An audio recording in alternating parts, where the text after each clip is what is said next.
Sebelum di sini saya di KSP juga pernah kan berapa tahun, dan waktu krisis COVID 2020-21 saya di samping Presiden Jokowi membantu memformulasikan kebijakan fiskal yang baik pada waktu itu.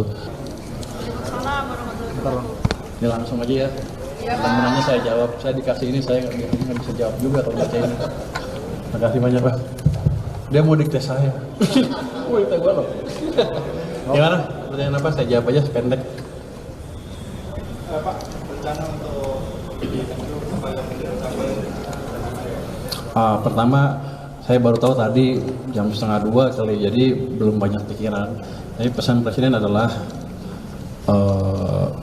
balik arah ekonomi, ciptakan pertumbuhan ekonomi yang lebih cepat, secepat mungkin.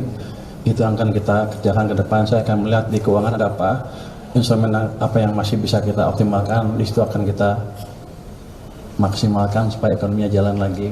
Bukan jalan lagi, jalan lebih cepat. Nanti kalau jalan lagi dibilang berhenti sekarang. ada instruksi khusus untuk soal penerimaan, Belum ada. Saya suruh belajar sama Dirjen Pajak mana? Dirjen Pajak ntar ya? Bea cukai ntar ya? Nggak ada, cuman basically saya akan lihat seperti apa intinya. Cuman kalau Anda lihat, ya hanya kalau yang konstan apa? Tax ratio kan konstan, tax per PDB. Let's say kita nggak bisa rubah dalam waktu dekat. Ya untuk meningkatkan tax ya kita percepat pertumbuhan ekonominya. Kira-kira begitu. ada yang ingin disampaikan ke pasar nggak? Pak, soalnya tadi IHSG sama rupiah sempat ngedrop pas pengumuman soal itu. Mungkin pasar nggak tahu, saya orang pasar. Saya di pasar berapa sih? Iya sejak tahun 2000. Pak 15 tahun lebih. Teman Pak Anggito dulu dimarah-marahin Pak Anggito karena dia majikan dulu. Saya di pasar. Tapi saya udah kenal pasar cukup lama. Di sini juga tim cukup kuat. Pak Anggito di pasar cukup lama. Pak Thomas sudah tim lama di sini. Beliau teman saya dari tahun 2000 kali ngajar di UI bareng-bareng. Jadi Pak Heru juga teman lama, ahli di bea cukai juga. Jadi kalau mau dibetulin, diperbaiki, dioptimalkan, rasanya sih kita punya instrumen yang cukup untuk memperbaiki secara bersama-sama.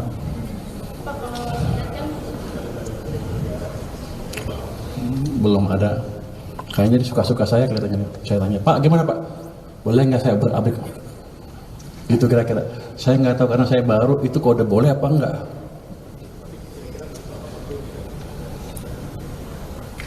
Di sini kalau menurut saya yang langsung di bawah Presiden seperti yang Anda dengar itu di dunia itu nggak ada yang seperti itu. Kalau kita buat kita sendirian nanti aneh lagi. Jadi kita akan optimalkan sistem yang ada.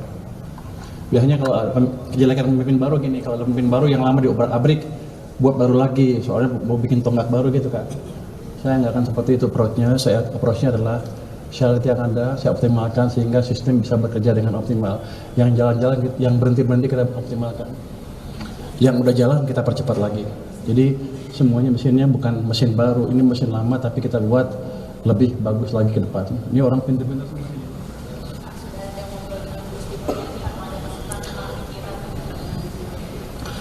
Kalau saya ketemu Sri Mulyani kan setiap KSSK 3 bulan sekali, kadang-kadang juga berapa bulan sekali ketemu, ya di situ ngomongnya. Kalau untuk hari ini belum, karena saya juga baru tahu tadi jam 1 lebih.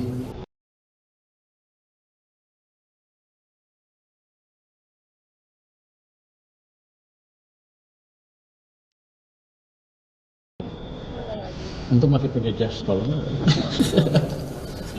Oke, udah ada lagi?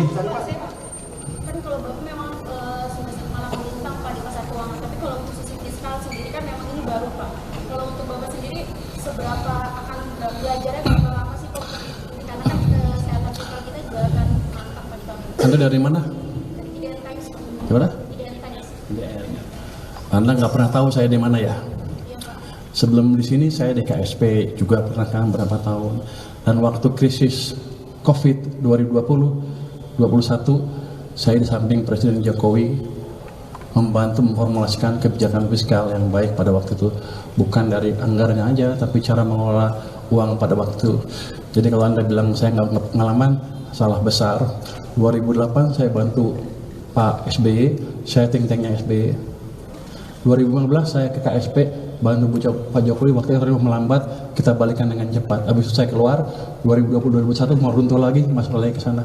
Saya selalu memberi masukan fiskal ke pemerintah. Di belakang nggak dibayar. Mungkin sekarang dibayar, saatnya dibayar sekarang ya. Gaji gede nggak sini? Kira-kira gitu.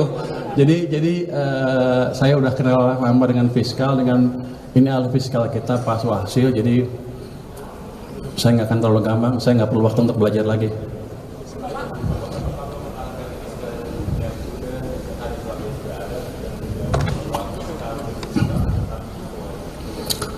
Kita akan membuat fiskal mempunyai daya dorong yang optimal buat perekonomian.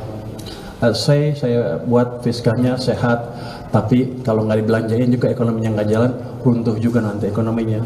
Jadi fiskalnya sehat, tapi kita pastikan nggak mengganggu sistem keuangan dan belanjanya bisa optimal. Ini kan sekarang agak lambat ya. Kalau saya lihat 2 triwulan terakhir, pertumbuhan belanja pemerintahnya, triwulan 1, triwulan kedua itu negatif kan?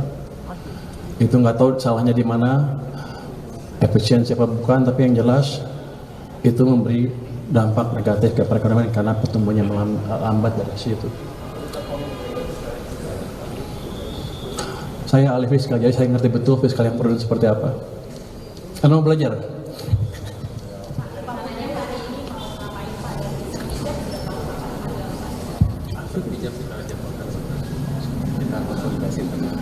Saya nggak tahu tuh 1 jamnya kapan. Katanya ada konsultasi internal. Saya tanya tadi Pak Seknek, Seknek di sana.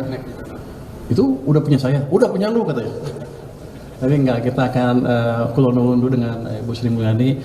Saya akan mempelajari pesan-pesan dari beliau untuk memperbaiki di sini kelemahannya apa. Pasti ada kelemahan yang pengetahuan itu amat berguna untuk saya dengan teman-teman sini lebih mengoptimalkan dorongan fiskal ke perekonomian.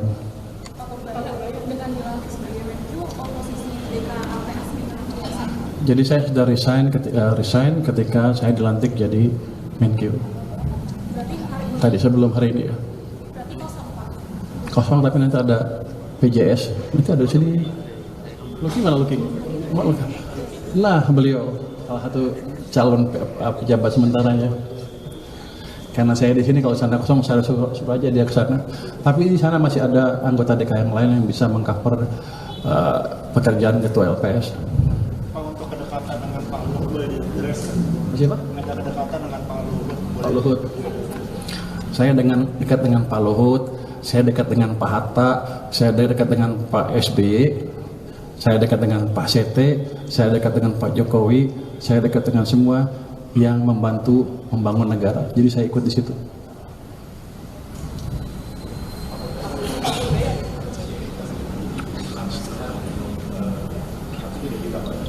Saya akan pelajari lagi seperti apa, saya belum tahu detailnya.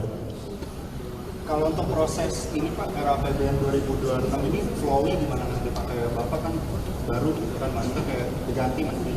Flow-nya bakal tetap diusahakan sama atau ada sedikit kesesuaian? Ya sama lah saya pikir. Jadi maksudnya bakal nggak langsung, soalnya mungkin September itu kan udah mulai diketok gitu. Iya, kan Menteri Keuangan kan jabatan politik yang didukung oleh politik juga. Bukan saya sendiri yang di sini, kalau saya sendiri pasti nggak mampu. Jadi saya pikir flow-nya nggak akan terlalu banyak berubah, dan anggota DPR juga sudah beberapa yang kontak dengan kami, dan saya bilang akan kerjasama memajukan negara ini bersama-sama.